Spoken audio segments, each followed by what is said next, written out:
Assalamualaikum warahmatullahi wabarakatuh. Perkenalkan, nama saya Della, NIM 2488201009 dari Universitas Darul Ma'arif, Prodi Pendidikan Bahasa dan Sastra Indonesia, semester 2 tahun akademik 2024-2025. Mata kuliah pembelajaran menyimak dan memirsa, dosen pengampu Pak UNES MPD. Materi pokok yang akan disampaikan aneka kendala menyimak dan perilaku menyimak. Kendala menyimak merujuk pada sebagai hal yang menghalangi seseorang untuk memahami atau menyerap informasi dengan baik saat mendengarkan. Perilaku menyimak adalah cara seseorang menunjukkan perhatian atau respon terhadap informasi yang didengar. Beberapa kendala umum ditemukan antara lain yaitu 1. Keterbatasan kompetensi. Pikiran yang tidak fokus atau mudah teralihkan bisa menghambat pemahaman informasi yang disampaikan. Yang kedua, lingkungan yang tidak mendukung. Suara bising, gangguan luar atau suasana yang tidak nyaman dapat mengurangi efektivitas menyimak. Yang ketiga, kurangnya minat atau motivasi.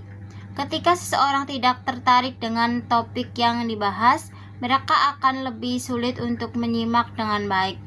Yang keempat, keterbatasan pemahaman. Ketidaktahuan terhadap kata-kata atau konsep yang digunakan dalam pembicaraan dapat menyebabkan kesulitan dan memahami informasi. Yang kelima, faktor emosional.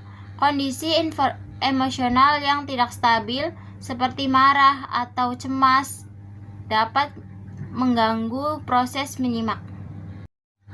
Perilaku menyimak ini dapat mencakup yaitu 1. Menciptakan kontak mata, menunjukkan perhatian penuh pada pembicara yang sering dianggap sebagai tanda seseorang mendengarkan dengan baik.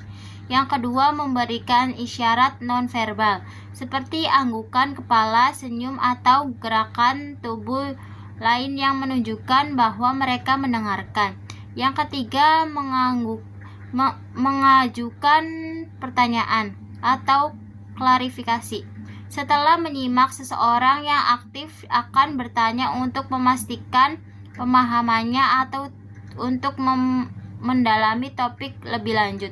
Yang keempat, memberikan umpan baik melalui kata-kata atau reaksi, menyampaikan apakah mereka memahami atau tidak, serta tanggapan terhadap isi yang disampaikan. Yang kelima, menyimak dengan penuh perhatian. Menyimak secara aktif dan penuh perhatian tanpa terganggu oleh hal lain. Menyimak efektif adalah keterampilan penting yang dapat meningkatkan pemahaman dan komunikasi. Beberapa kendala yang bisa menghambat seseorang dalam menyimak dengan baik diantaranya yaitu 1. Keterbatasan konsentrasi. Gangguan internal atau eksternal seperti pikiran yang melayang, perasaan cemas, atau suara latar belakang bisa membuat seseorang sulit fokus pada informasi yang disampaikan.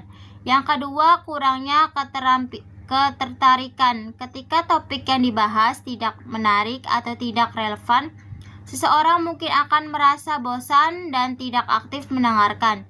Yang ketiga, stres atau kelelahan. Kondisi fisik atau emosional yang buruk seperti kelelahan atau stres dapat mengganggu kemampuan untuk menyimak secara efektif.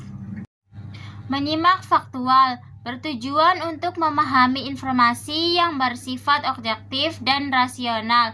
Pendengar yang menyimak secara faktual fokus pada isi pesan, fakta, atau data yang disampaikan tanpa melibatkan perasaan atau empati. Menyimak empatik berfokus pada perasaan dan pengalaman orang lain. Pendengar yang menyimak secara empatik berusaha untuk merasakan apa yang dirasakan oleh pembicara dan memahami perasaan di balik pesan yang disampaikan. Tujuannya adalah untuk membangun hubungan yang lebih baik dan memberikan dukungan emosional kepada orang lain.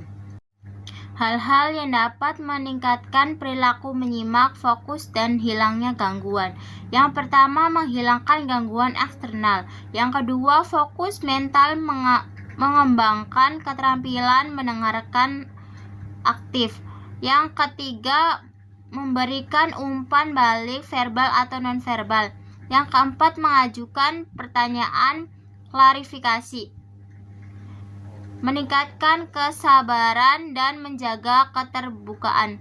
Yang keempat, tidak terburu-buru untuk memberikan. Yang kelima, menyimak tanpa menghakimi. Sekian dari saya. Wassalamualaikum warahmatullahi wabarakatuh. Terima kasih.